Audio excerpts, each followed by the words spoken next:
Welcome to the Inside Texas Football YouTube channel powered by InsideTexas.com. I'm Joe Cook, got Justin Wells. We'll get to all the promotions in a little bit, but we got to promote the big news. 4-star running back Derrek Cooper out of Chaminade Madonna Prep in Florida has committed to Texas. This was a very, very interesting recruitment. Did not take an official visit to Texas, did unofficially see Texas. Last year, committed to Georgia on June 6th, 2024. Decommitted on June 10th, 2024, has seen Ohio State, Miami, Texas unofficially, Florida State, Georgia, all these different schools. Came down to Miami and Georgia in the end, but the Longhorns end up getting the commitment here on July 20th. Yeah, this one was a fun one to follow. For Texas fans that saw the Horns miss out on a couple earlier top targets, they were kind of thinking doom and gloom in Chad Scott's first year, in his first recruiting cycle. What did he do? He went in and got 5-star Derrek Cooper out of Florida. Look, this kid is a big, powerful tailback. And if you thought the Horns weren't going to get a bell cow top tailback in this class, you haven't been paying attention to Sark since he's been in Austin. Yeah, you said it. He never took an official visit to Texas. He'll take that official. It'll probably be around September or October during the season. He was going to come see Texas during the year anyway. That was one of the reasons he delayed his earlier announcement. But, yeah, being committed to Georgia for 4 days, I think he figured out he wanted to keep his options open and see other things. Look, Miami was the school. That was the school for the longest. He's got the proximity there. They've been selling the infrastructure to him. They've been selling, so many things with him. But then Texas came in and dropped a pretty nice little NIL offer and built a really good relationship. And this is a guy that knows he can come in and make an impact early. And I think that was substantial for Cooper and for Texas. They want this guy to be able to come in early, and at almost 6'2", 210 pounds. I think he fits the mold that you need for an inside running back in the SEC. This one is a big one because it's Chad Scott's kind of home territory from the state of Florida. And you had mentioned often, I think we talked about this in the recruiting scoop on Friday. This is one that, Tashard Choice could not get on campus. Chad Scott gets him on campus in April, helps build a relationship. I know you've mentioned it's an NIL, or it was a very NIL-centric recruitment. Yeah. But that doesn't mean there's only one box that has to be checked. There are a lot of boxes that have to be checked. NIL is the most important one. That may be the case, but you still have to check other ones. And Chad Scott did a lot of great work to make sure that this one ended up being burnt orange instead of orange and green or red and black. Hey, Cooper always liked Texas. That's something we learned later on. Cooper was always kind of enamored. He's always been watching Texas. And think about all the talent that's in that area, in that state, that's been headed to Austin over the last few cycles, not to mention Dia Bell. We have got to give Dia Bell some credit here. That's a guy that lives not too far away. He's been connecting with him. Dia does a lot of recruiting in the back and behind the scenes that most people don't see. And I think Dia was also kind of key in getting this connection going. But again, Cooper was looking for his best opportunity to get on the field early. And I'm not sure if Miami, what their tailback situation looked like, or Georgia's, but Texas looked really good to him. The Horns got Ricky Stewart Jr. and James Simon in the previous class, both 4-star running backs. Both kids got a lot of upside. Cooper's different. Cooper's just a little bit different. And I think what we've seen in the SEC, at least in the last few years, you need that speed back, but you also need that inside the chains back. You need that guy that can go and grind out yards. And I think that's what Cooper offers you. What the best thing about Derrek Cooper to me is watching him block punts and watching him playing linebacker, because he's a football player overall. And when you're in recruiting, sometimes that can be the selling point. Sometimes that can be the qualifying thing that says, okay, we'll take a chance on this guy. We'll make a big move, a big offer, and we'll see if we can get something substantial here. Derrek Cooper does that. He's got just as good a tape on one side as he does on the other. But this is a guy Texas had to have, Joe. They had to have that elite running back in this class of 2026. Nothing helps out a 5-star number one quarterback like a left tackle and a really good running back. And I think they've got both of those now. And so Cooper offers a lot. Again, he's a big kid. He wants to come in and play early. It's substantial.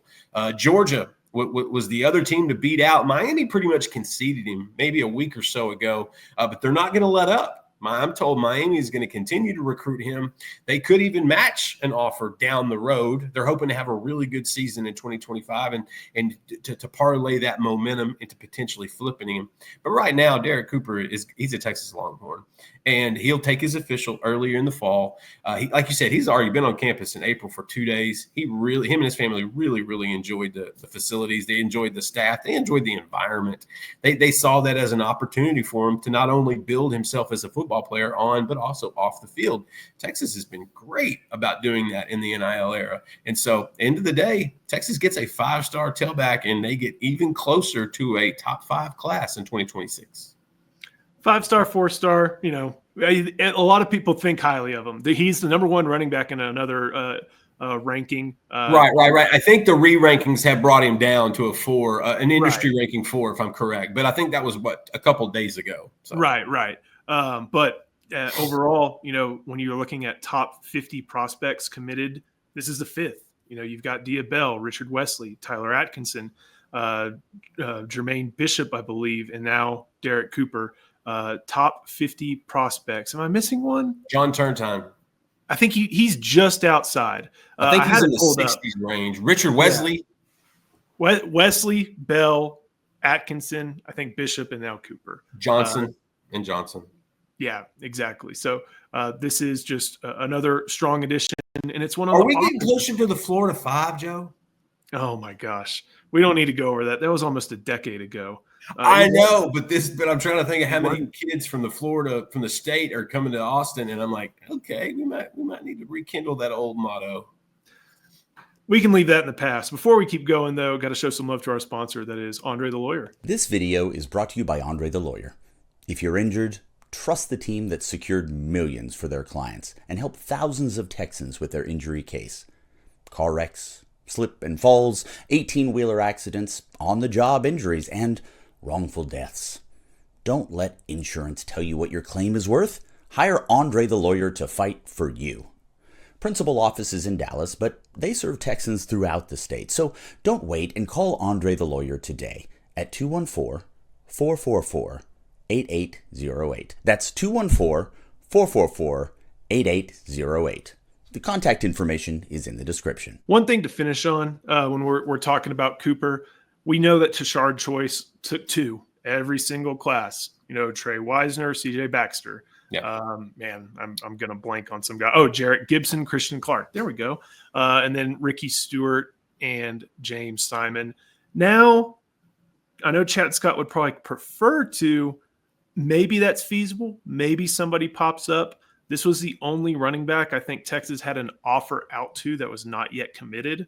So if they are going to find a second running back, it's either going to be a flip, which is possible, or they find a new guy in eval. Or, Justin, it seems like they could just take one in this cycle. That's from talking to sources close to this recruitment. That's the goal right now. It's been one. I think Coach Choice was looking at 2 while he was still in Austin back in January. But when Scott came in, I think I think Sark's even mentioned it a few times in some of his media availabilities. They love the depth at running back. And so it's not necessarily a given that they need to go get 2. Honestly, what I could see is they grab Cooper in this class, and if they need another one next year, say Wisner and Baxter both head off to the NFL, they'll go to the portal. They'll go for a veteran guy instead of another freshman or another, high school recruit. And so, but they really like what they got on campus. And, Christian Clark is going to be special. Jarrett Gibson's a baby rhino. They've got dudes there. And so I think the class is going to stay at 1. Of course, there's always exceptions. If Tredarian Ball became available, you have to go after that kid, one of the best tailbacks in the country. Same for a handful of other guys. But no, from what I understand, they want to keep it 1 this cycle. They are looking at 2 in 2027. I know they really like Landon Williams-Callis out of Richmond Randall, and they really, really like Caden McMillan out of Tyler High. And so those are 2 guys, and those are actually kind of your thunder and lightning. You got a big guy and a little guy.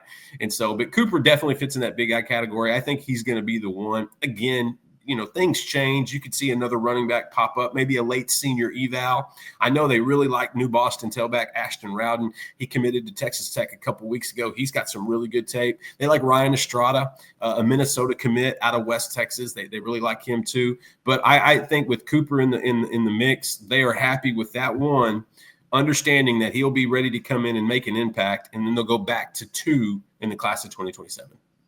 We'll have a lot of discussion on Inside Texas about this, so make sure you go join. $1 gets you access all the way until August 30th. That's just over a month. Ohio State's around the corner. I know recruiting has had a lot of hold on the month of July, but we're getting closer to team info, scrimmages, coverage of Steve Sarkisian's program as it prepares for the season. So come join Inside Texas, $1 until August 30th. And of course, buy Paul Wadlington's Thinking Texas Football.